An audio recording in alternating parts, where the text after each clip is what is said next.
Okay, let's make some kind of bet here. What?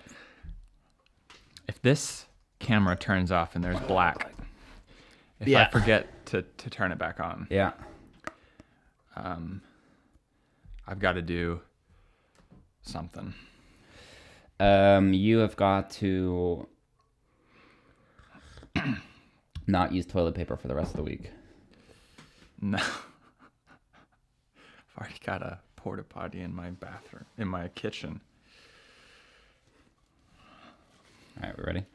Very strange that I have a large nose, and I'll tell you why. I guess you're privileged to have a big nose then, because you don't live in harsh conditions. The habanero one? Holy fuck, dude. Woo! You know, maybe I've been treating this bike as some sort of parkour bike when really it's just a... I once came face to face with a wild rhinoceros. That was pretty crazy. I got stung by a bee once. And welcome back to Burning Boat Business. Back to... Get out of that conversation quickly enough. Burning Boat Business, the podcast where we, the businessmen, talk about things that we're passionate about. Yes.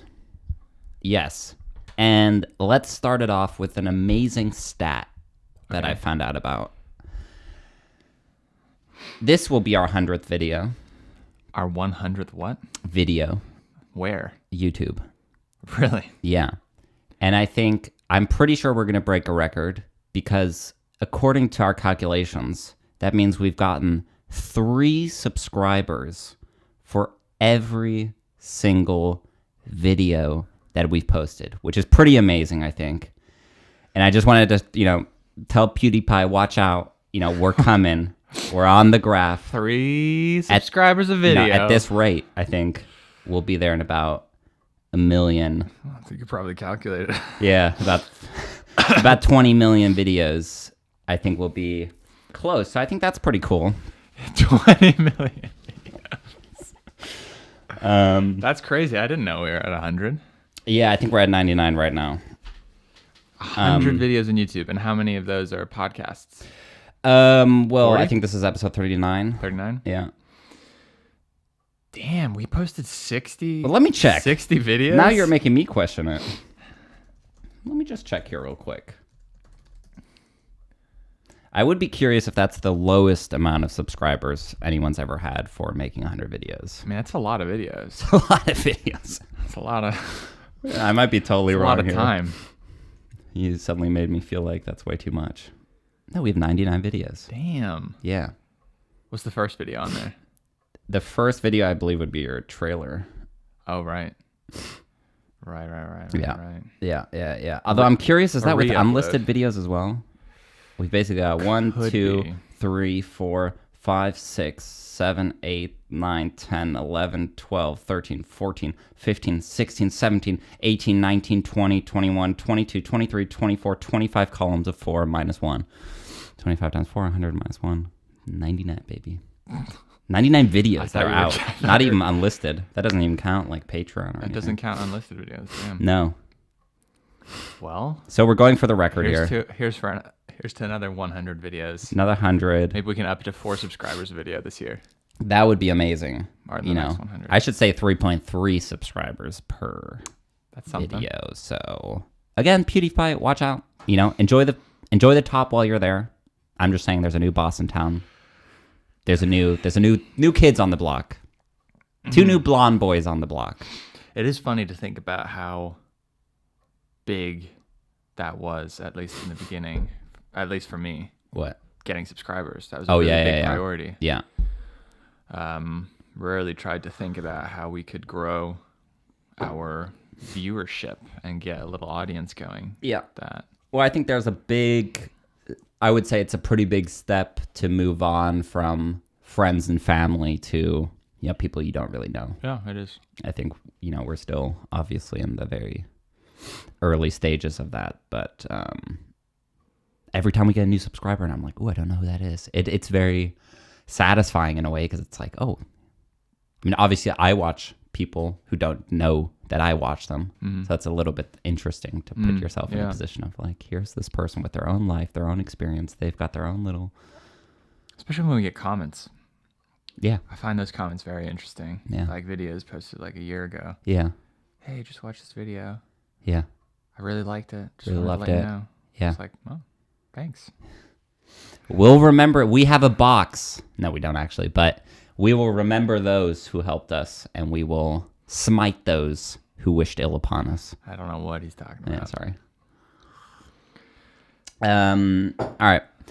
Well, that was my little intro. How's your week been? Pretty good. Yeah. We oh, this is a good thing. So a couple podcasts ago, we talked about taking the weekend off. Yes. To see how it went. Yeah. So I took the weekend off. Yep. And immediately the weekend got filled with a bunch of chores. Saturday and Sunday. That were good to get done, but I don't feel like I'm rested. Do you know what? I had the same experience. I just did everything I would usually do on Sunday on Saturday. Uh-huh. And then on Sunday, I also managed to find more things to do. There's just still more stuff. I spent all of Saturday painting the living room. Yeah, that's no fun. It wasn't bad. I mean, the first 4 hours was quite fun. No. And then I realized that it was, this is going to take all day. Yeah. Now, I've painted 2 things in my life, a whole Airbnb and a garage floor for my grandparents. Both top 10 worst experiences in my life. Shit. Yeah. You've had a pretty good life. Yeah. Yeah. Top 5. But yeah, it felt like I had more time to do. It's just I filled it with stuff. It's not like I did like I thought I would, which was, I'll get all my errands and chores done on Saturday, and then Sunday will be a nice, relaxing day. Yeah. We just ended up doing chores both days. See, I guess you wouldn't always be painting, though. We're in a unique situation. There's a lot of little things that we need to be taken care of. Yeah. Like we got a blind, like a blackout blind for the bedroom. Ooh. So that when the baby's sleeping in there, it's like completely dark. Oh. Which I had to install. And it turns out you open up, it's an IKEA blind. Uh-huh. Super cheap, but works fine. Yeah. And it says it's 100 centimeters. I had measured. Our space is 104 centimeters. Yeah. So I thought, it's obviously going to have like an adjustable mechanism to kind of like, you know, expand. It's minimum that, but like it'll probably fit anything slightly bigger. Does it? It was bigger than 104, and I couldn't fit it in there. And so I'm looking through the blind itself was a meter, but like with the plastic bit that sticks out after the blind, that's supposed to slot into what you drill into the wall. It was bigger. And so I looked at the manual, and it said, just get out a saw and literally just saw the metal pipe. Oh. And then trim the curtain with a pair of scissors. Oh God. What the fuck? I'm like, I don't have a saw. I have a pocket knife. Yeah. With a saw on it. Yeah. So I saw with my pocket knife for about 40 minutes. Yeah. And finally it like clinks off. It fits in there? No, it didn't fit afterwards. So I ended up having to do it again. I kind of changed my method. I completely butchered the thing, but I managed to fit it in there, and then I cut the blind, and now it fits. But this stuff takes a while. Yeah. I hate that shit. I hate when you go to IKEA and they're like, but you need a power drill. Yeah. No, that's why I went to IKEA, because I don't have a power drill. Yeah. You should have. I hate that. Me and Kevin had that all the time. We'd be like, great. Now I gotta go buy a power drill. Now I might as well build my own furniture at this point. Now I'm already exactly grow your own trees, go chop them down. Yeah. Well, that's fun. Or was it fun? It's satisfying to get stuff done and to kind of have like a big checklist of things you want to finish before the due date. Yeah. And we're getting there. Yeah. Speaking of due date, or is there anything else you want to say? I did enjoy. I felt it was necessary to have that extra day. Oh yeah, let's finish. Sorry. So I'm definitely keen to keep doing something like that. Okay. But I'm happy to do every 3 weeks. I think it was 3 weeks sounds good to me. I'll go along with that. I think it's pretty easy though for you to say, hey, this weekend I need off. As long as you help me carry that computer, I don't really give a shit.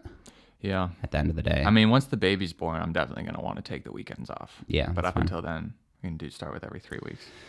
3 weeks? Well, that's only going to be for 2 times then. Mm-hmm. Yeah. That's fine. And then, once the baby born, maybe we do a system where...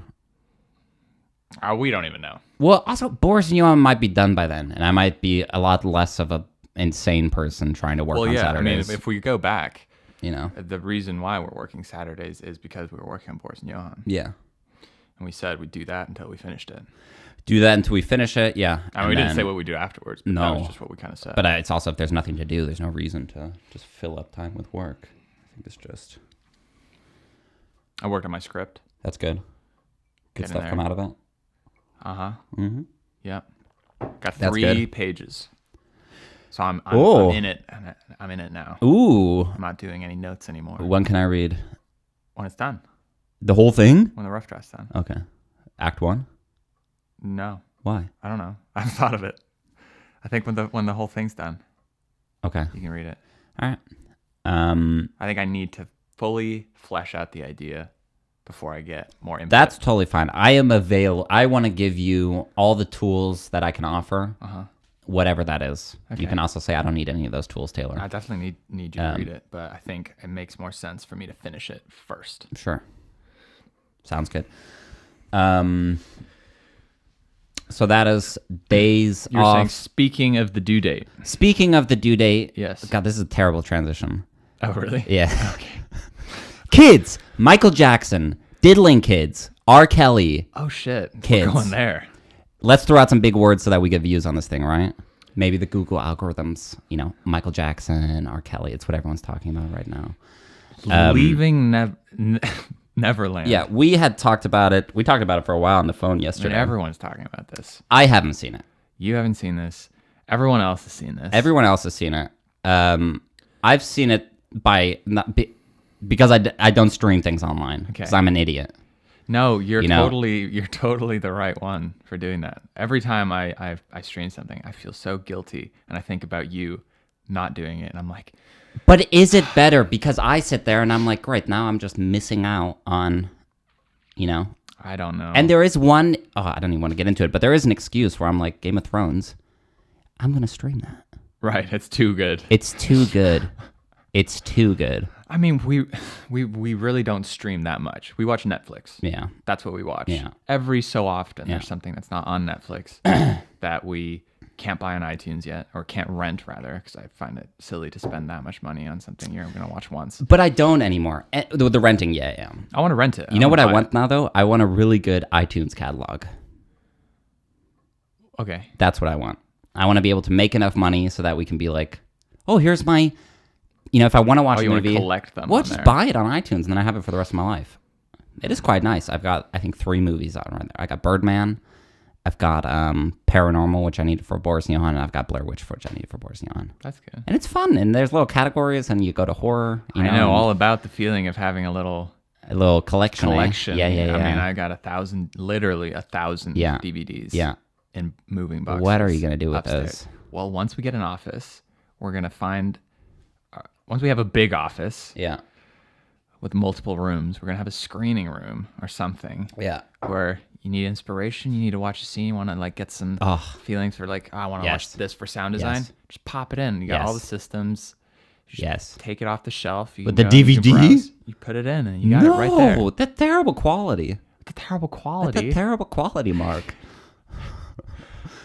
Have you watched a DVD lately? No. Yeah, it's terrible. It's one of those things like VHS. When you watch them, you're like, wait, this is awful. I can't see anything on here. But compared to having to go and find it, it's not on Netflix. Oh. So you'd have to then find and stream it. Well, in this scenario, we have an office with a movie theater. I'd hope we'd be able to freaking buy some movies on Netflix. Like you're gonna just look at a shelves. I see. Bookshelves worth of DVDs. I see. And you can that. Take them out. It's right there. Yeah. You just pop them in. Yeah. Quality's maybe a little less than you're used to, fancy pants. But I'm like, I can't see, man. I'm trying to study this film. I'm sure it would be fine. I can't see it. I'm sure it would be fine. You know what we could do? We could rig up a system. We use your little DVDs, but it's like when you touch the DVD or like a little secret bookshelf, right? You do that, and it just plays a better quality version that we bought on a system. If you want to set that up, yeah. I'll set that up. Can we smoke in the theater room? I mean, I don't think so. Oh, says who? I don't know. I think that would be sick. Okay. You come in there. Oh, Taylor, what are you doing? Oh, just watching the shitty DVD. No, I'm watching a really good quality version. I got Blu-rays too.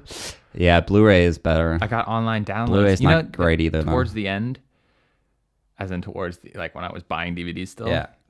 You'd start to buy these like insane little Blu-ray DVD online combos. You get all 3 in one.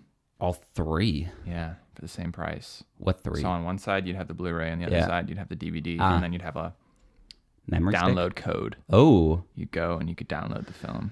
The download code is cool. That's interesting.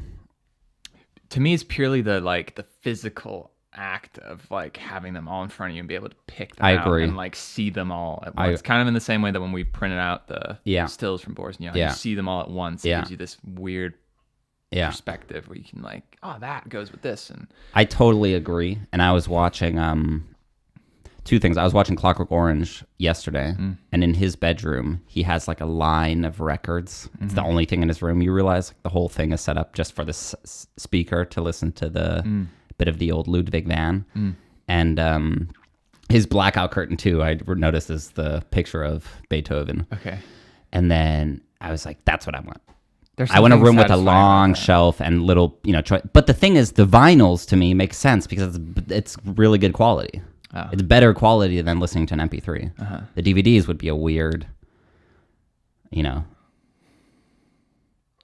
be like, let's watch a VHS of Space Jam. And I'd be like, yeah, or let's find a better quality version where we can tell.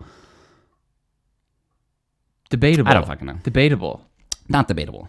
Debatable. If you Why want would you to want to watch time, something less quality? No, I get that. Yeah. But like, if you're doing it just, I want quickly to see something. Yeah. You don't want to spend the time finding the good version, paying for the good version Right. again, having to, because it's not all going to be the same place. All going to be like Space Jam might not be on Netflix or on iTunes. So you got to then find a different platform that'll sell it, or I don't know. I think is most of it's it just for the practical. I don't even know. I'm not arguing the quality. I see. Just for the convenience of it. Yeah, convenience. Skipping forward at 8 times the speed. Oh no! Go back. No, too far. When I was at university, I had all of my DVDs in my room. That's crazy. The whole wall was covered in DVDs. It's cool. I'll grant you, it's very cool. And we should definitely have them somewhere. And it's not like throw them in the trash. And people would come over from my hall and like the next door hall and would like rent them out for me. So I kept like a little log of what people were taking. I mean, they wouldn't pay me. Yeah, they just borrow them. I like that. I keep track of what, and they'd like come in, they spend like a couple of minutes looking around. Yeah. It's satisfying. I may be the only one. Phoebe definitely doesn't agree with the fact that I'm keeping them. I thought you were on the same page as me. I'm on the same page with books, records. I also think it would be cool to have them in the office. See, yeah, you said this. You're throwing me under the bus. No, I'm not throwing you. You said that, and I was like, yes, he's on. He gets it. Yeah. He knows, and I was like, I'm gonna bring it up. Yeah. You're saying bad quality. Yep, that's the thing. We could have it in the office, and I could be like, oh yeah, that movie. Let me look it up online. And get it. Yeah, legally is what I'm saying. I want to see you do that. All right, I want to see you do that. All right, watch me. It's right here. I could just pop it into the machine. No, you know what? Wait. Oh, does your computer let even me quickly go and find this, then legally download it. Legally, when it's already right here. I do not believe you. What disk drive are we gonna put it in? Who has a disk drive? Like an old DVD player. Oh my god. Michael Jackson, R. Kelly, kids getting diddled. Well, let's give some background. Yeah. So, I think everybody knows what's going on with Michael Jackson, or? I don't know. No? Let's just assume, let's do a quick little brief thing. You give I honestly don't know that much. I've been giving my opinion, but I haven't seen anything, so I really shouldn't be. I think everyone knows that Michael Jackson has been accused of child molestation. Yes. Multiple times. Yes. He's gone to court, but he was ultimately declared innocent. Yeah. They couldn't find anything. Yeah. And no physical evidence. It was just his word against what other people were saying. Yeah. And so I just like hanging out with kids. Yeah. But so what's recently happened is a 2-part documentary came out. Yeah. Where 2 of the boys who originally defended him in court back in, I think 2002. Okay. Have now come out and said, actually, he did abuse us, sexually abuse us. Right. And this is what happened. Yeah. And it's an absolutely fascinating documentary. Yeah. I've become weirdly obsessed with the story. Yeah, you're pretty deep. Because I find it the psychology behind the whole thing, I find so interesting. I think right now, at least if you go online, there's 2 very different sides, or 2 sides that people are taking. People are either saying, these guys are just lying, they're just trying to get money, they want to sue him, sue the Jackson estate and get a bunch of money out of it. Mm-hmm. Or they are abuse victims, and the reason why they lied the first time around and defended Michael is because they loved him and they didn't necessarily see it as abuse. Right. And they were so far into the whole thing, and he had groomed them so well that they weren't able to at the time say it. And now it's, they're fathers themselves. They have kids themselves. Yeah. They're able to see it from a completely different angle. That now they're seeing what's really happened and they're coming out and speaking about it. Yeah. So that's kind of what's happening. This documentary has stirred a lot of debate online. Yes.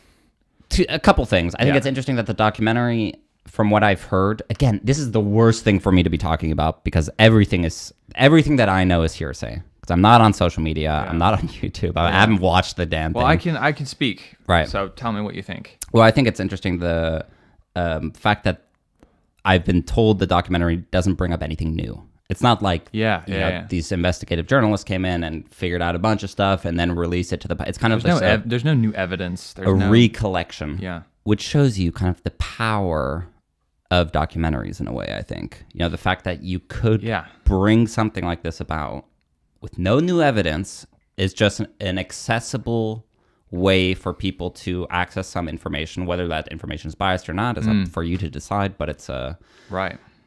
I find that part fascinating. It's just like, documentaries are so fucking powerful. And I feel like so many times, so many things, like we'll talk about it later, the whole veganism thing, I mean, for me came about because of a documentary. Because you're kind of in this echo chamber of an argument where you're forced to listen to one side of the argument for an hour or 2. 4 hours. 4 hours in this case, 2-parter. 2 parts. 2 2-hour parts. Right. So, of course, it's very convincing, especially 4 hours from the same perspective. Of course, I think at some point you have to think to yourself, well, let me also do the work to get the other side of the story. Right. But that doesn't necessarily discredit what this side of the story is saying. No. Definitely. I think a documentary is essentially just a very thought out argument. Yeah, it is. Yeah. Something that's taken months to organize in a certain way that feels like this is the best way to explain this argument. Right. And things that are I always find it interesting, like in Making a Murder or anything like that, where they say this person declined to give an interview for this documentary, immediately puts that person in a bad light. You're like, I don't trust you now. But at the same time, from that person's perspective, I could also see that it's like, oh, it's a documentary they might find biased, so they decide not to engage with it. And then you suddenly look terrible. I'm not even relating it to the Michael Jackson or anything, but just this idea of like how you can, I guess you have a lot of control, a lot of power when you're making a documentary. There is a lot of responsibility on you to. There's a lot of responsibility. I think that's true. Yeah. I think it is your responsibility to, yes, you're portraying your argument, but it's a poor argument in my eyes if you ignore things that are relevant that might not appear on the surface to be the best thing for your argument. That the best documentaries will look at both sides, but still have a conclusion about what they think is happening. And I think specifically with the Leaving Neverland documentary, the way that they dive into what it means to be sexually molested as a child and what that can do to you psychologically is what is so interesting about it. I mean, it's about Michael Jackson, it's about these boys, but on a bigger picture, it's much more about what it means to be groomed at that age. I heard that too. How the families are being groomed by Michael Jackson, by the whole thing. Yeah.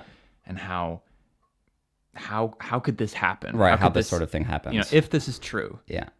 This is how it would make sense. Right. And it's very convincing. Yeah. It looks at the whole process of making the victims not feel like victims. In most of the cases in this documentary, the boys don't feel like they're being abused at all. Right. They feel so special. They feel so excited about it. They want to be part of it. Mm-hmm. And it's the best part of their lives. Yeah. Until they grow up and they realize what happened and how they were manipulated and why do I feel anxious and depressed all the time? Yeah. Why do there's something about myself that I hate. Why do I feel like that? Starting to think about, well, maybe that wasn't what I thought it was. Right, because the other interesting thing I heard was that a lot of times people will have a very strong reaction if they were abused as a child. When they themselves, if they have children, when that child reaches the age at which they were molested as a child, suddenly they're able to see, exactly. Oh my God, that child is innocent. Is innocent, is so easily manipulated into doing anything you really want the child. I mean, it's just trusting everybody, you know. Yeah. And that's when people recognize, oh my God, I can't blame myself. Like, I was that age. Yeah, because a lot of the time the victims blame themselves. Right. Like, I wanted it. I was part of it. Yeah. I, in many cases, helped. I hid it myself. I lied to people. I protected him. I defended him. Yeah. I'm just as guilty. Yeah, you might think. And then you see your own child at the age you were at. Yeah. And you're like, I could never blame them for something like that. No. And it changes your own perspective. Exactly. And so what a lot of people are saying, what are the people saying? Which is, if you go online, you go on any of the videos, the vast majority of comments are people saying, oh, but these guys, they defended Michael back in whenever, like, they lied then. Yeah. They lied again and again and again. Yeah. They're just lying now as well. Or how can we possibly trust them? Yeah. Let me just start the camera. They lied before. They could easily be lying now. Yeah. That makes sense. I mean, it's a logical argument. Yeah. These people they've lied under oath. Yeah. In court. Yeah. Lied to their parents. They've lied to their partners. They've lied to the public. Yeah. Constantly. Yeah. Continued to defend Michael over and over again, both when they were children and when they were adults. How can we believe what they're saying now? Right. Especially when they're suing for money. Yeah. There's a financial motive. Yeah. But if you look at the psychology, there's another explanation, which is that it's just something that takes that long for you to be able to see it the way that it is, and to want to talk about it. Right. And it's like, I feel that it's so, I find it kind of frightening that people can just not look further than kind of right where it takes a little bit of more effort to think, well, could there be another explanation? Because I mean, we spoke about it a week ago, and I was very kind of defensive about Michael Jackson. Like, I grew up listening to him. I have childhood videos of me dancing to Michael Jackson songs, and I remember being very into him as a person. I don't know if I necessarily idolized him like a lot of kids did, but I definitely remember him taking up a lot of space as a child. And so I always grew up kind of with the attitude of, well, I don't know about the person, but I love his music, and I feel like that's kind of where I stand. I don't really have an opinion about what he did or what he didn't do. I didn't look into it. I didn't know anything about it. I just knew that it's something people were talking about because he obviously went through those cases. But that I said, I feel very skeptical about this whole idea that anyone could just step forward and say, this person did this to me. and we should believe that person because why would they be lying? Right. I find that very scary, and I don't know if that's the best thing to do. Yeah. Because it gets into weird territory where you can't ever really determine, well, who's telling the truth. I feel like there should always be some form of physical evidence outside of just what someone's saying. Yeah. So I went into it, and I said to Phoebe before we watched the documentary, I said, let's be very skeptical before we watch this. Let's go into it with the other mindset of, this isn't true. Let's look for why it's not true. Okay. And watching it just completely changed my mind. Yeah. About the whole thing. Yeah. I think it's a really weird one to figure out because of this, exactly that, this he said, she said. And we sort of, I guess as a society, agree that if enough people say, well, it's seriously suspicious. But obviously that has dangers as well. I mean, there could be a situation where a bunch of people go and do a coordinated attack on someone. And then we'd probably think that, well, why would 20 people lie about that? It must be true. I mean, you could see a possibility where it's not true, but at the same time, there's a bit of just like common sense involved, I think. It's such a complex issue because I think, first of all, there's a massive difference between being in court and for the jury to say you're guilty, and for just general common sense, he's probably guilty. Yeah. Like, you can't prove it. Yeah. But if it wasn't these things Michael, don't add up. If it wasn't him, and somebody else was like, I just like sleeping with kids in my room. It's like, what's the big deal? And I got a little alarm system outside my room, and I just hang out with the kids, and nothing ever happens. Yeah. You'd be like, dude, you're sketchy as fuck. Yeah. And if you asked me the question, would I let my kid hang out with that person, even though nothing's proven? I'd be like, fuck no. Yeah. And I think that's what I mean when I say like common sense. Like you do have a sense of like something strange going on, but we have a very weird thing where somebody's talented enough. We're like, but he's a really good singer, so maybe he is just. I think it's called the halo effect. What's that? It's that if someone is good at something, very good at something, they shine so brightly that you think that everything else they do is also good. Right. And for some reason, you're willing to say in your head, like, well, he's such a good singer. Maybe he is just kind of a guy who likes to hang out with kids and wouldn't actually sleep with them. Well, no one denies, right, that he slept with little boys in his bed, many different boys for years. Everyone knows that. Yeah. He doesn't dispute that. No one disputes that. Right. What people are now debating is what happened behind those closed doors when they were alone. Right. And no one knows that besides Michael Jackson, who's dead, and the boys. Yeah. And so I guess if you take it from the outside, which is the only way we can take it, there's this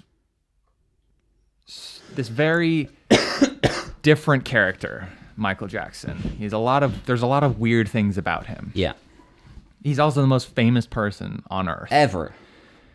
Yeah, you could reach the conclusion that he didn't have a childhood when he grew up. Yeah. He's different. He's very weird. Yeah. But he's just a loving man who feels like a child, who loves to be around children, who's built this amusement park in his estate for children to live in, and he wants to hang out and play hide and seek with them, and they love him as a friend, and he loves them as a friend.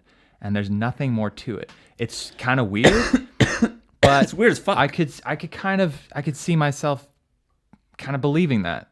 The weird thing is when then some of those boys come out and say he wasn't nice to us. He did horrible things to us behind those doors. That's when it starts to, okay, well, now I think we gotta think about it a little differently. Now it doesn't really add up. And then people would say, well, that's just because they want money. I find it a little hard to get past the gap of, I just like hanging out with kids because I'm a kid at heart. I'm not saying that couldn't exist, but I am saying I would immediately throw up a red flag. Yes, anybody who says that to me. I would too. And I would be like, I'm not going to have my kid. I would too. But imagine if no one had ever said anything bad about Michael Jackson. Right. And he just was the way he was. No one, none of the kids had ever come out or anything. You would have no grounds for accusing him. Yeah, but I'd still say it's weird. Yeah, and I think he's just a kid. And I think everyone says it's that's weird. really weird. But I don't think anyone would talk about him the way that people talk about him. Yeah. It's fucking weird. It's really fucking weird. I just find it upsetting that all of his fans are just kind of like blindly defending him without just completely dismissing what these guys are saying. Right. Many of whom are saying, I don't even want to watch the documentary because I couldn't ever. I mean, as soon as you say that, well, it's like, well, then you're not the one to be having an opinion. Right. You're not the one to be talking about what makes sense and what doesn't make sense. If you're not even willing to look at what is being said on the other side. Right. Right. I heard something too about their funding a movie to show the other side. Really? So they almost want to make another documentary that would, I guess, show the other side, whatever that is. There are definitely some interesting elements to the story that weren't explored extensively in this documentary, and some things that were left out entirely. Like what? Like the fact that Wade Robson, one of the boys who claims he was molested, dated Michael Jackson's niece for like 8 years. I feel like that's an interesting part of it, but it doesn't, to me, it doesn't in any way disprove anything. Yeah. Either. I think they're talking a lot about how this guy's career was kind of falling apart.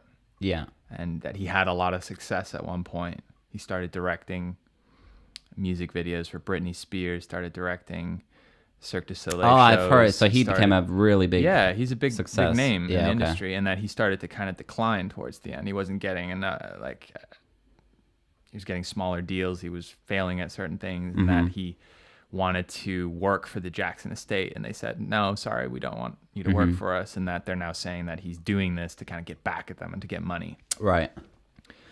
Right. So I was it's not a completely ludicrous, what's the word? Theory. Yeah. But it's also like, or he was depressed. Yeah. And started to fall apart. And that's why his life is falling apart. That's why he's depressed. That's why he's not able to continue in his career. And I mean, that's what he says. Yeah. And again, you can't just believe one person over the other, but I just feel like, I don't know, I feel like one story makes more sense than the other. One story makes more sense than the other. Yeah. You know what also confuses me is with this, I kind of want to segue into like, what is your responsibility as a parent at the end of the day, right? So obviously this is a whole nother part. It's kind of a spectrum, right? Them letting the thought of letting your kid, and that's also the documentary on Netflix, what it's called, something in plain sight, abducted in plain sight. Same thing. There's a situation where this guy sleeps with their child, the parent's child, that is. A neighbor sleeps, a friend who's a neighbor. Because the guy says, oh, my doctor said, or my psychologist kind of prescribed me to do this 6 days a week or whatever, is sleep with your daughter for 30 to an hour every night. I don't even know. Maybe he was sleeping there all night for some nights. And I was like, that is so fucking weird. And I cannot get it in my head. The same with Michael. If he says, oh, your kid's just going to sleep here for the next 20 days, whatever. It's like, how does that not enter? I don't understand what you have to be thinking, what the justification would be to put your kid in that situation. I almost don't think there is one. It's definitely very hard to imagine to understand it. I will say that watching the documentary, I could see in some obscure world where a certain kind of person would be able to, who's not just completely insane. I'm speaking about the mother. Yeah. Allow that to happen. Yeah. And it is that's why it's such an interesting documentary, because it goes way beyond just this story and talks about the whole thing. Right. Like grooming the parents as well. That's the other thing I heard. So that was the thing. Again, I haven't watched it, but people were talking about the parents being like, oh, and then he took us on a plane, and then we got to see this, and we got to see that. And it's like, oh, and your kid's being fucking molested the entire time. And now you know it. I mean, now your kid said it, and you still kind of look back on it with these rose-colored glasses of like, oh, it's just all so exciting, and like so much stuff was happening. And it's like, what the fuck is wrong with you, dude? Sorry, I'm being a little harsh, but it's like, no, I really can't understand. I think a lot of people, and then I think feel the same. You should be pissed at those parents. That's not a oopsie. That's you really neglected to do something there. Yeah. And maybe something that I can't understand is that back then maybe we thought pedophiles were so far and apart. Like, oh, that doesn't really happen to anybody. The same way I think we used to think like murder is like, you leave your door unlocked and whatever, and that never happens in this town, and then it happens in the town and everyone kind of changes. In the same way, maybe pedophilia has kind of come to light, in the last couple of years, especially with like the church and stuff. And I think it's more prevalent than we could be anyone thought, maybe, right? Yeah, this idea that you can have someone who is loving, caring, wants to save the world, is an amazing talent, amazing performer, can also be an evil pedophile. But that's the fucking thing. So hard for people to understand, or to even want to think about. And I think H3 or your mom's house was talking about it, but they said it's always the fucking people who are like, oh, we're just trying to save the whole world. We're just trying to make the world a better place. Oh, it's everyone just love each other, and it's all love. And then it's like, those are the fucking creeps doing all this weird shit on the side that are like so overly, I'm just trying to spread love and happiness. See, I think that I mean, who am I to think anything really? Yeah, but I think who's anyone? I think he was someone who wanted to genuinely help the world, make the world a better place, and did so in a lot of ways that you could look at and say, well, yeah, that definitely had a positive effect on a lot of people's lives. And also was a pedophile who did horrible things on the side. Not that he's putting all this on as a show to kind of be able to, I don't think it's a show, but I think he you is play something, it up. And that behind closed doors he's actually evil. Right. Well, I also way don't more believe, complex than that. Maybe, but I also don't believe that it's like, oh, he didn't know. Like, oh, he's just a child at heart and he can. Yeah. It's like, no. As an adult. And I think, I can't remember who said this exactly, but to say that someone is like, I don't deny that people have biological urges that are, the urges themselves are out of their control. Yeah. You can't, I don't think anyone decides to be a pedophile. No, we were talking about that. Decides to be gay or to be transgender or whatever. And in fact, you should be, if someone says, I'm attracted to children, but I'm a non-offender, I don't do anything about it, I would feel like, oh, I'm really sorry, dude. That must be really terrible. Yeah. I would sympathize with that. But I think to say that people aren't able to or aren't responsible for whether or not they act on their urges, the whole thing. And so, I couldn't control myself. To me, that's not, no. Yeah. Like, you chose to do that. You had to choose. That's like saying, oh, I raped her because, I don't know, I just got really horny and I couldn't control myself. It's like, okay, but you're still going to jail. Yeah. That's the whole point. It's not for sure. Choice is kind of what makes us, if there were no choice, we couldn't have good and bad, obviously. You have to choose to do something good. You have to choose to not do bad things. And I think as soon as we say that a person no longer has the ability to choose, well, then they're not really human anymore, I guess. Yeah. I think that's kind of where the argument goes a little bit. Yeah. There's no free will. We're all just already on a course, and we can't correct that. We don't have any say in the matter. Right. We're born a certain way. Yeah. It leads us to some pretty... Yeah. So I'd rather say, no, we do have choice, and I choose, not to do those things. Yeah. I'm also maybe luckier than you are. I have less of an urge, Right. I'm not attracted to children, so I get that, and I can sympathize that that's something you have to deal with. But at the same time, it's like the worst thing you can do. I don't think you should compare them, but I almost think it's worse than like murder. I think a lot of people would agree. Yeah. It is. It's ugh. But yeah, I was telling you I read this article that a friend of mine sent me like a year ago, and I never ended up reading it. because I had talked to her a little bit about it after reading, I think, Lolita for the second time or something. And I was just interested in this idea of sort of a pedophile, somebody, this idea that somebody could love a child, but that wouldn't necessarily be an evil thing because it isn't ultimately your choice, right? What you are attracted to isn't your choice, but what you do about that attraction obviously is your choice. Yeah. And so she had sent me this article about a 16-year-old pedophile who's obviously anonymous in the article and everything, and kind of talks about his struggles with that and how it's, you know, really obviously difficult to live with in society because it's like you can't tell anybody because they're going to be immediately responsible. Like, I don't even know. I mean, I wouldn't know the laws in Denmark, but for example, I think if you told me that you were a pedophile, I think I would have some responsibility to tell someone else because you have the chance of then offending if I don't say anything. Right, exactly. Yeah. So even this kid goes to a therapist and the therapist ends up having to tell the mother and like all this stuff and blah, blah, blah. And there's really obviously there's no support group and there's nobody who's really, and people aren't willing to come out as like, you know, I'm attracted to children. So obviously they just stay closeted. Because everybody would just fucking scold them if they ever came out and said it.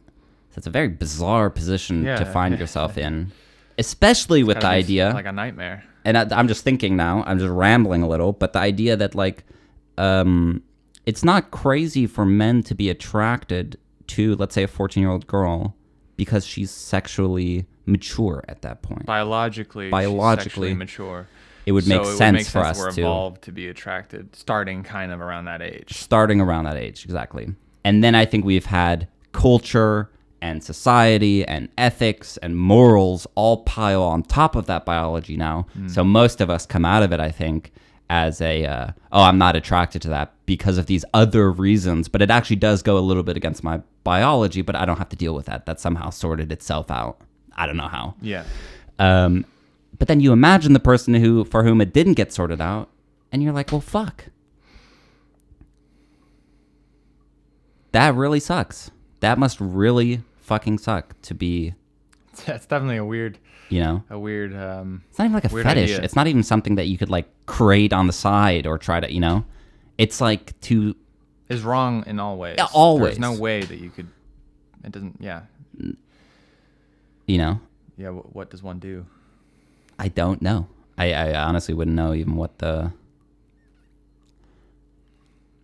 I think maybe something, although this would get very weird, but some sort of acceptance that, you know, if somebody admits to that, but they're committed to not offending, which I wouldn't say is that big of a leap, right? You have urges, okay, you can't. I don't want to act right, on them. But that we wouldn't, as a society, immediately destroy them because they... confess to that. Imagine how difficult that would be. That it should actually be more of a like, how can we put this person in a situation where they don't defend? Would be a better solution than like, oh, he's just going to stay in the closet of his whole life, and then at some point, you know, it's like something could happen. It's like a recipe for disaster. Yeah, kind of. Yeah. Talk about it. Even in the article, one of the guys is a preschool teacher who is attracted to children, and the main guy in the article is like, you know, I don't know why he's doing that to himself. It's setting yourself up for. You know, because that teacher is saying, I'm committed to not doing anything to these kids, but you're hanging out with kids all day. Right. And you're an admitted pedophile, so you're attracted to them. And it's just like, oof. Well, that doesn't make any sense. It's a bad situation. You know. It's definitely something that I think is not a topic of discussion ever. No. It's not a normal thing to talk about. No. Although, like Lolita, I mean, it's a huge, you know, you read it in school and stuff in America. You read it in high school. Really? I think you're forced to confront it in that book pretty well. Although the weird thing in the book is that it's almost pro. I mean, everything kind of ends up shit, you know? Right. It's not pro, but you definitely sympathize with the narrator, right, who is a pedophile. Yeah. You know, and is offending. Right. You know, not oh, I like this, but I've never done anything about it. Who's actively offending, and you kind of fall into his sort of justifications for loving her. It's very bizarre to read. Yeah, it's very complex. I find the whole Michael Jackson thing very weird, for obvious reasons. Yeah. But I think mainly just that, first of all, so many people are talking about it. Yeah. And then it's also like, well, what do you do? Like, what do you do to prevent it from happening to your kid? No. Like, I feel like you watch the documentary and you kind of want to come out of it feeling like a certain way. Right. Like, oh, we should never listen to Michael Jackson music again. We should totally, what's the word? Like, blacklist or something. He's a horrible, horrible person. We should never play his music. We should. Yeah. Well, some countries I think have now put bans on his music. See, that on the radio. That to me is so. Fine if you feel uncomfortable listening to his music, but to say that other people can't listen to it is a weird thing. Well, I will not be able to handle the situation. I was telling you that, where someone plays Thriller at their wedding and half the crowd goes, "Boo, boo, no." Oh man, it's like you can't play any more Michael Jackson as a DJ. No, I don't think you can, but you're choosing to not do that because you don't want to risk offending anyone at someone's wedding, because that would be the wrong place to make a pseudo political ideal statement of like you should be able to listen to whatever you want without it. I mean, the question is, and we had talked about topic, though. Yeah, right? We had talked about it because I had said the thing with like Bill Cosby is that if you watch the Cosby Show, he makes money from it. Right. Michael Jackson's a little different because he's dead. Right. So you're left listen to his music without supporting him. Right. But you're also perpetuating him a little bit, I guess, and like a little. It's definitely weird.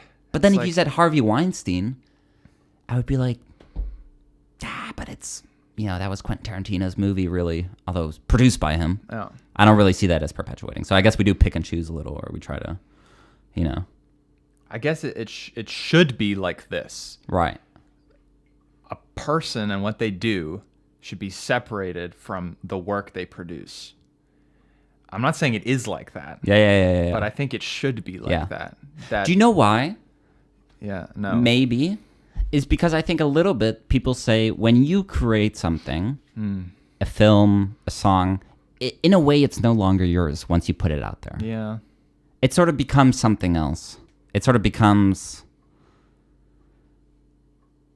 I don't know, that feeling of like you're separating yourself. Like when Boris and Johan had done it, now that's out in the ether. Of course I made it, but it's like, it's not ours. Yeah.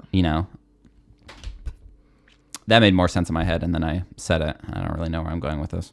Well, what I'm sitting and thinking about is that it hurts to think about the idea of not being able to listen to music that I loved listening to as a child, still like listening to.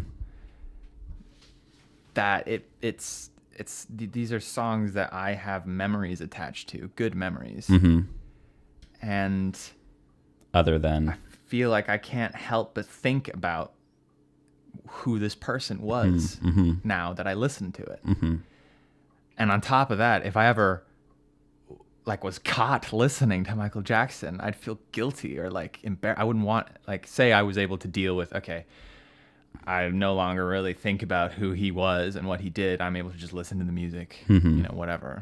But then like I'm blasting the music here and you come over and I'm like, oh, I don't want him to hear that I'm listening to Michael Jackson because like that's not okay. Yeah. It's like I can see why Michael Jackson fans are very upset and are wanting to defend him, because the idea of not being able to enjoy and listen to something that meant so much to some people.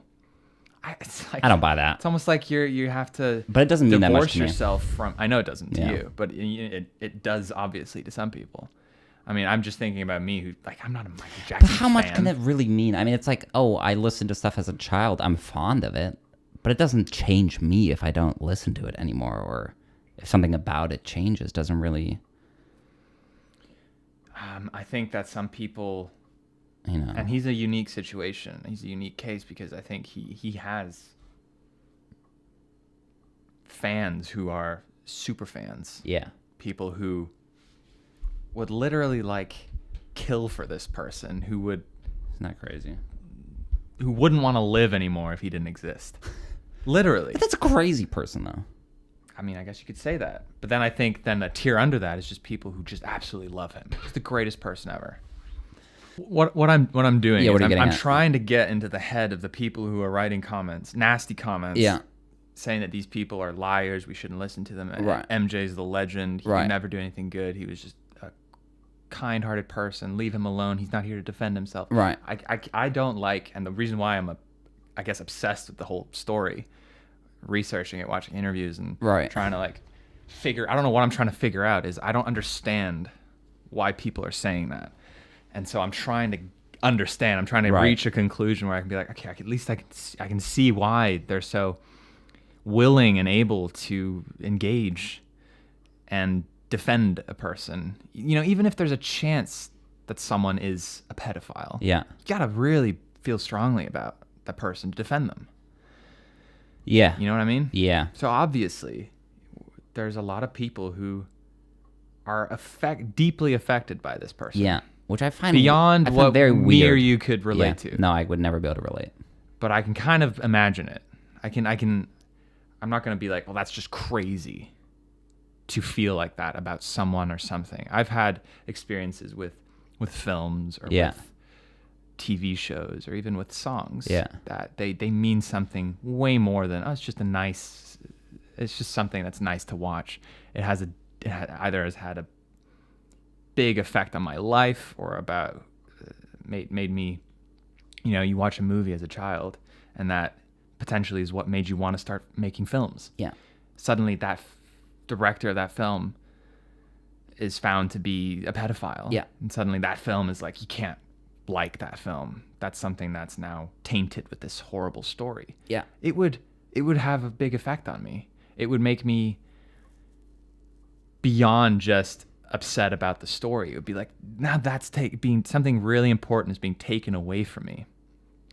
But why? You still have the memory of it. You still have the same experience of it from watching it. But it's like it's fake, kind of. No.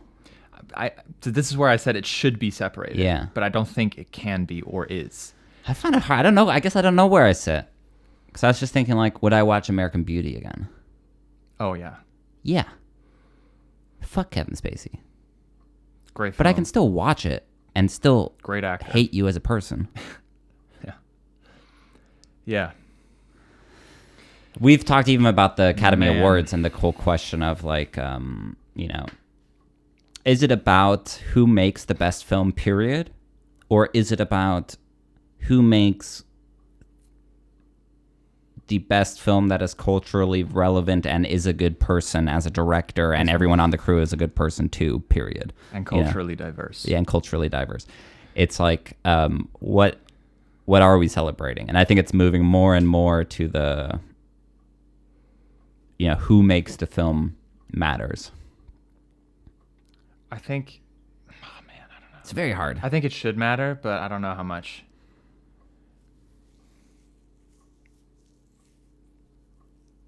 But we do it a lot with people who are good, Ultimately, like the song or the film, like as much as we want to say that it's a separate entity now that it's been released, right? It's its own thing. Right. It's like it was still created by someone, right? It's still some way connected to that person. But you can get something else out of it. I think maybe that's because I'm thinking like, well, what if fucking Pythagoras turned out, to be molesting a bunch of kids, and we find this out, thousands of years later, and then we're like, oh, no, we're not going to use the Pythagorean theorem. Like, let's rename the theorem, and then we can use it again because it's useful for what we do. But maybe remove him from the sort of like they did with the Queen biopic, where that director just kind of got pushed to the side and wasn't really involved in anything. Maybe that's the sort of I feel like those art and something in math, something that's concretely useful for very specific reasons. It's like we're not going to not use that. But the same with like American Beauty, let's say. Yeah. I'll watch it and I can still get good information out of it. I can still use it as a tool. Yeah. I don't need to go to who is Kevin Spacey as a person. That's a whole nother thing. But I guarantee you that there is. But if that film taught me how to do something, in film, because I watched it 4 times when I was a kid, and it molded me in this certain way, I don't think it takes away anything. I still watched it those 4 times with the same thing in my head, blah, blah, blah. And now I have this little extra bit of information that, yeah, I wish wasn't there, but it's at the same time, it's like, okay, he's a piece of shit. I still get the same out of the, I'm still the same person. It's not like, oh, now I need to change the way I do film. I think that some people might have seen American Beauty and totally related to the character being portrayed by Kevin Spacey and felt like they related so strongly to him that it changed their lives. That they watched that film and they felt like, holy shit, I need to wake up. I need to do something different with my life. Yeah. Solely because of watching that film. And inadvertently start to connect that feeling with the actor, Kevin Spacey. Because it's him. It's him playing a character and not being able to separate those two. I think that's quite a common thing, that we see celebrities in films and we feel like we know them. We feel like we know who Brad Pitt is or who George Clooney is or who Julia Roberts is because we've seen them in films and we kind of feel like they are like the characters they're playing. And so if you felt like that about a character, but the actor, and then it came out that they were this other person, that it would in a way destroy part of that feeling and it would not be the same. Yeah. Well, that's a different question. Watching it again would be... Yeah, you would see it in a whole different light, that, obviously. I think that as much as I agree with what you're saying, I think there are definitely people who say you shouldn't watch American Beauty. You shouldn't watch any Harvey Weinstein films. You shouldn't listen to any Michael Jackson music. Yeah. You shouldn't watch The Cosby Show. But the film industry, to me, is very different because it's a collaborative... So if you say, I'm not going to watch this film because of him, you're really throwing that whole team of people... I agree. ...under the bus. And you're like, fuck all of you guys because of this one guy. Yeah. Like now you've... It's... I don't know, but then I wouldn't say, I don't know. I have like a little bit, I guess I don't have a good opinion on this. I'm a little bit split because I would say, well, Cosby Show, I guess you have a crew. But I kind of feel like the royalties those are the ones, okay, it's going to go to him or it's going to go to fucking NBC or whoever owns that show. But a movie, like if Boris and Johan came out and something horrible came out about one of the actors, I would say, yeah, deal with that actor. It can change the way you view the film, but it doesn't mean that the whole film now is unwatchable or, agree. It was still coming from a place of trying to understand the intensity with which people are defending Michael Jackson. Yeah. And that, if I think about it like that, I can kind of try, it kind of makes me feel a little better. Yeah.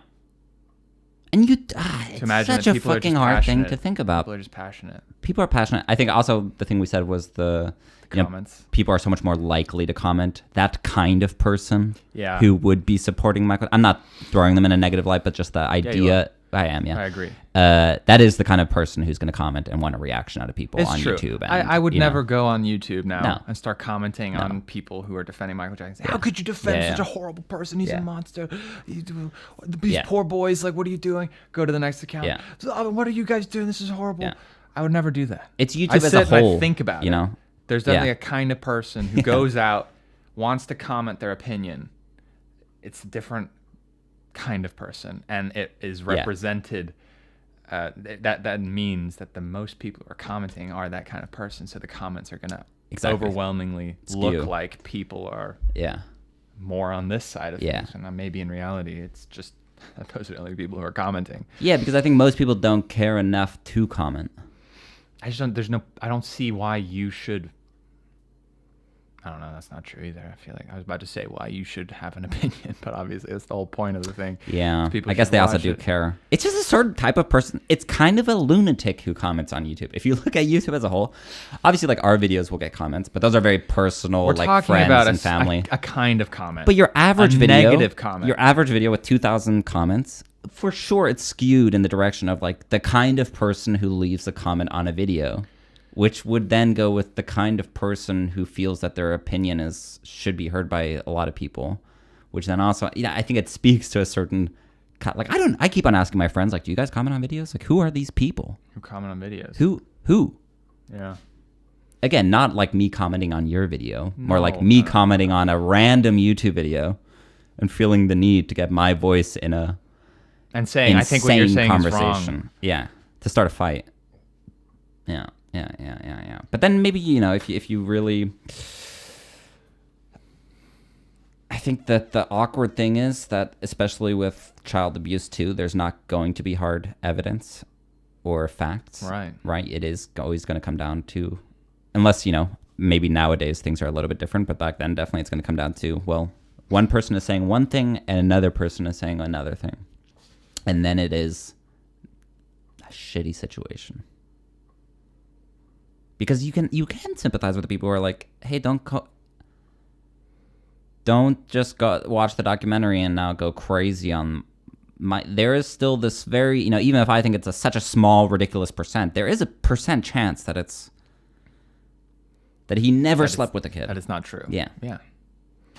This is how you know whether or not someone has a valid opinion or not. Yeah. If they're 100% sure about what they're saying, don't believe them. Yeah.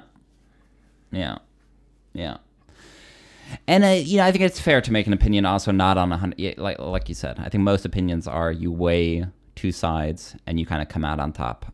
You can just tell. You can tell if someone has they've reached an opinion through logic and reason, or if they reached it through emotion and bias. Yeah. And you can also then tell, what the mixture of those two are. And do you know what I've been liking less and less, though? Is this idea of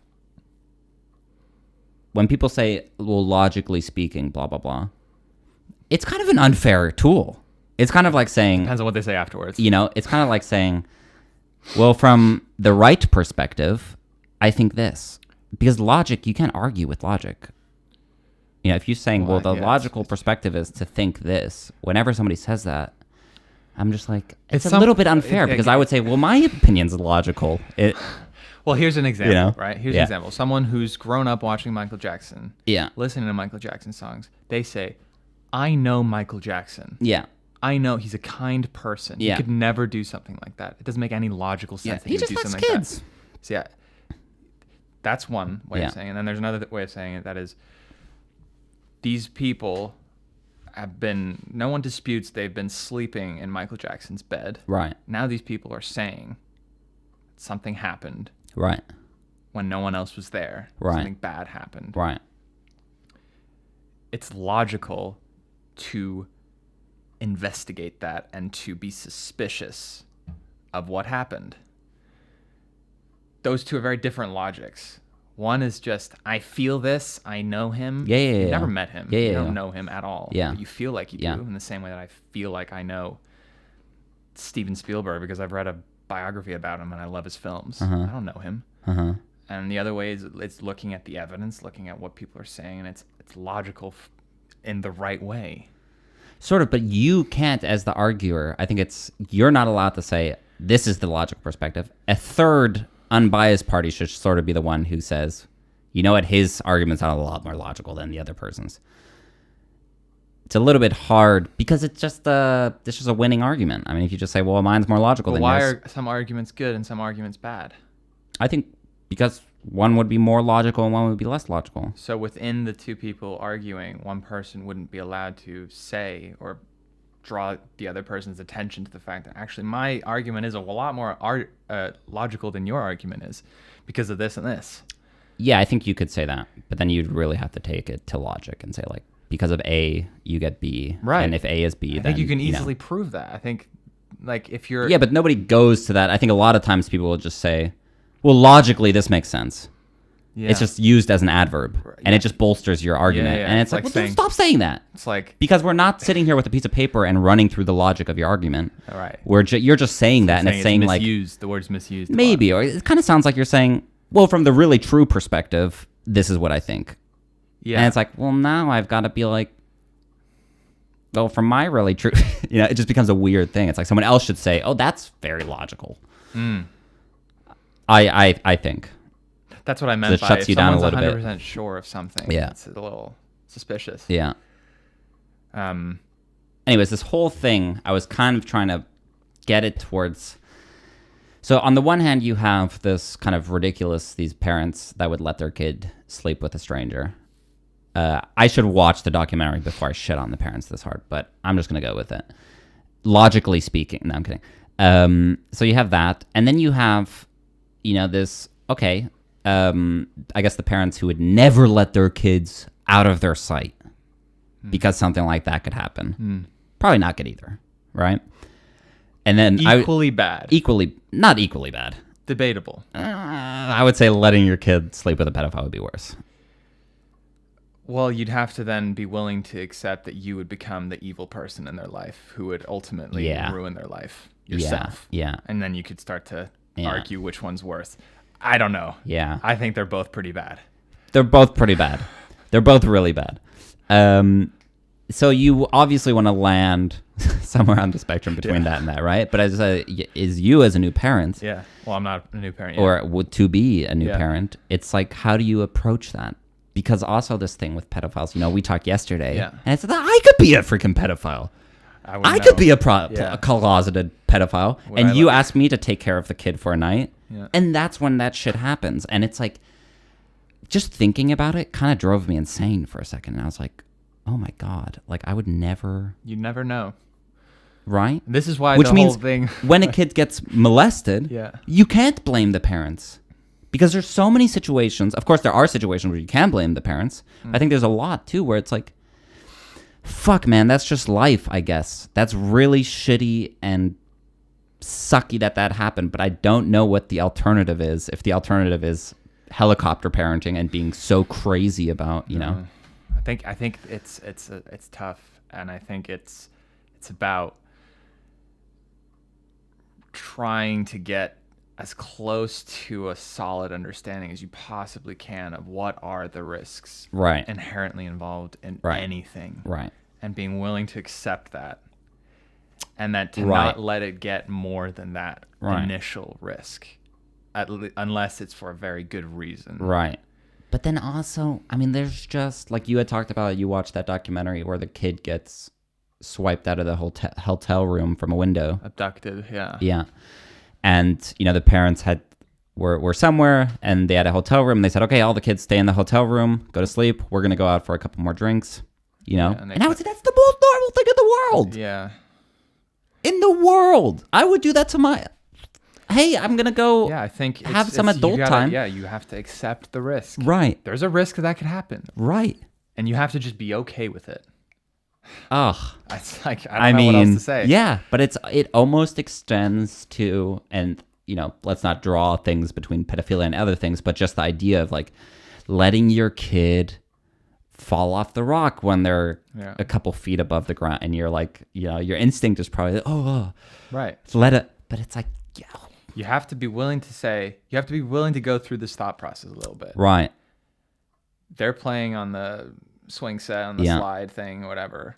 There is a risk that they could hurt themselves, slip, fall off, break their neck, and die. Yeah.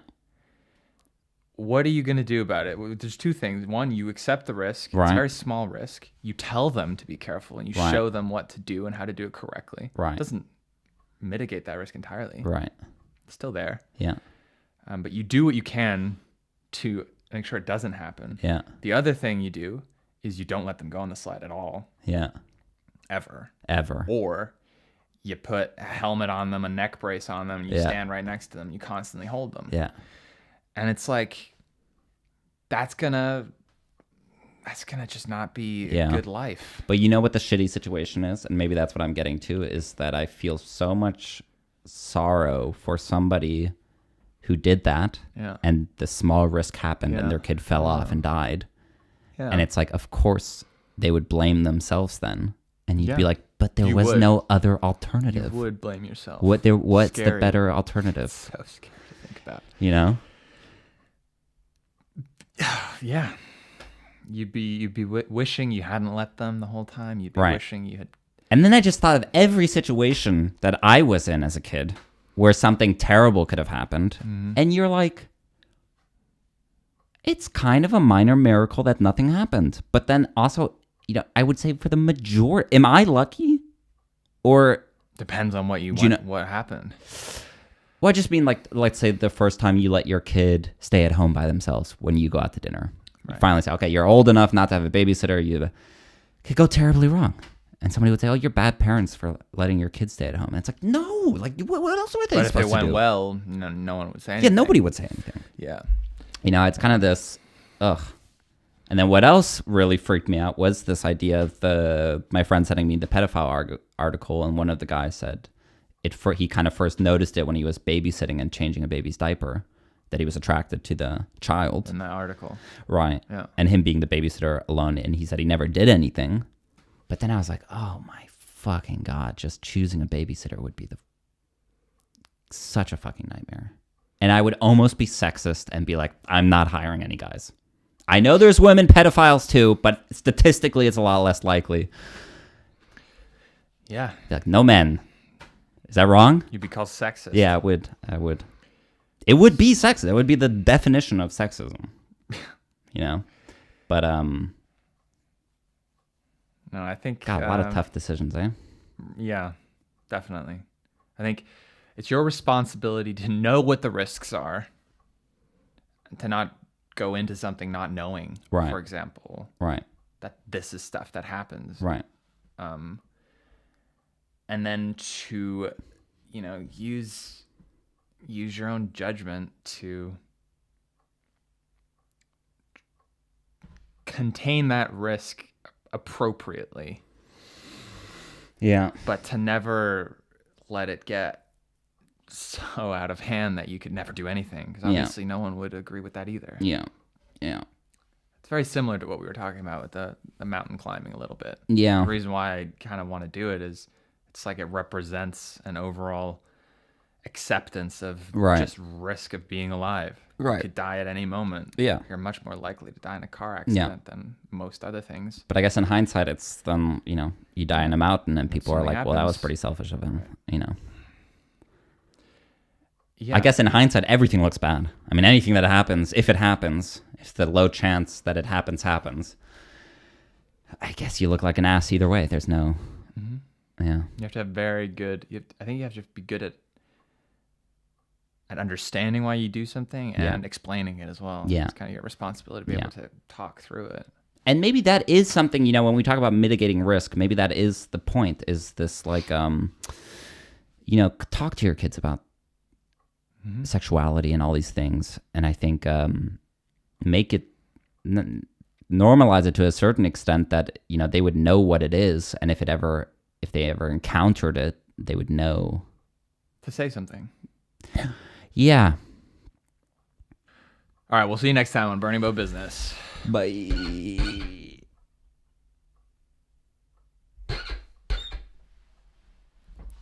Well, that went on a tangent.